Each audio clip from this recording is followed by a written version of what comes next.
উনি সরাসরি দেশে সাধারণ মানুষের মতো আসবার কোনো সুযোগ নাই। উনি যেভাবে আসুক, আসার সাথে সাথে আইনগতভাবে উনি গ্রেপ্তারের আওতায় আসবেন।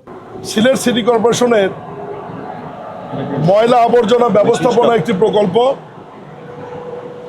যে প্রকল্পটি লাফার্জ হোলসেল কোম্পানির সাথে একটা এমইউ এর মাধ্যমে 2024 সালে এটি চালু হয়, কিন্তু পূর্ণাঙ্গ প্রকল্পটি এখানে চালু হয়নি।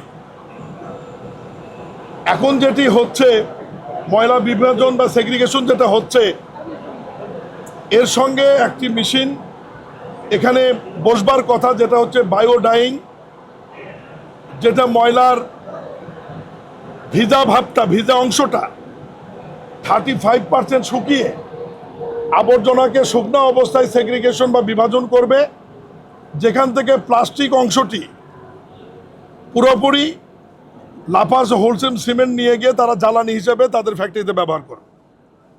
আর বাকি যে অংশটি থাকবে সেই অংশটি দিয়ে সিটি কর্পোরেশন আমাদের পরিকল্পনার মধ্যে রয়েছে আমরা জৈব সার তৈরি করব।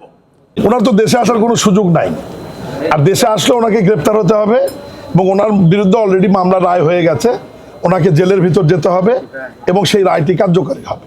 আমরা যেটুকু আইন এখন পর্যন্ত বুঝি, এক লাইটেই নিশ্চিন্তে চলে দিনের পর দিন। Walton emergency bulb, the best emergency bulb. উনি সরাসরি দেশে সাধারণ মানুষের মতো আসবার কোনো সুযোগ নাই।